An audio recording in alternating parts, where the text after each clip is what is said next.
யாருக்கு தான் பிடிக்காது இந்த உப்பு கறி? உப்பு கறின்னு சொன்னதுமே நாக்குல எச்சி ஊறிரும் தானே நமக்கு எல்லாத்துக்குமே. எனக்கு ரொம்ப பிடிக்கும். இன்னைக்கு அதான் பண்ணேன். எப்படி பண்ணுறதுன்னு பார்க்கலாமா?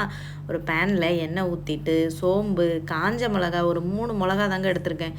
இதுக்கே காரம் காரம்னு ஊதி தள்ளிட்டானுங்க என் பசங்க. நல்லா விதைய எடுத்து தான் சேர்த்தேன். ஒரு துண்டு பட்டை, ஒரு கிராம்பு, ஒரு ஏலக்காய் அது மட்டும் வாசனைக்காக சேர்த்துக்கிட்டேன். இன்னும் ஸ்பெஷலாக்க ரம்ப இலை சேர்த்துக்கிட்டேங்க. அதுவுமே இன்னும் வாசனை நல்லா கொடுக்கும். சின்ன வெங்காயம் இருந்தா பெஸ்ட்டு. இங்க சின்ன வெங்காயம்லாம் கிடைக்காது.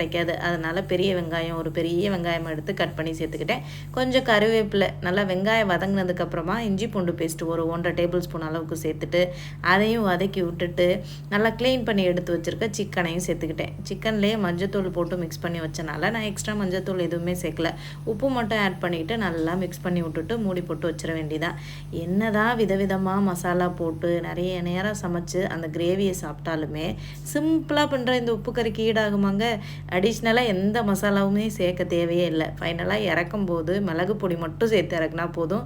டாப் டக்கராக இருக்குங்க இந்த உப்பு கறி. யாருக்கெல்லாம் பிடிக்கும்னு கமெண்ட்டில் ஷேர் பண்ணுங்கள். தண்ணியெல்லாம் ஊற்ற வேண்டாம். அந்த சிக்கன்லேயே தண்ணி இருக்கும். அந்த தண்ணியிலே வேக வச்சா போதும். கொஞ்சம் வீட்டு வேலையில் பிஸியாக இருந்துட்டேன். லைட்டாக அடி பிடிச்சிருச்சு. ஆனால் சிக்கனுக்கு எந்த சேதாரமும் இல்லை. பாத்திரத்துக்கு தான் சேதாரம். அந்த பாத்திரத்தை தான் விலக்கி எடுக்கணும். சூப்பராகவே இருந்ததுங்க. என் பசங்களே போட்டி போட்டு சாப்பிட்டானுங்க. செம்ம டேஸ்ட்டாக இருந்தது. நீங்களும் ட்ரை பண்ணி பாருங்கள்.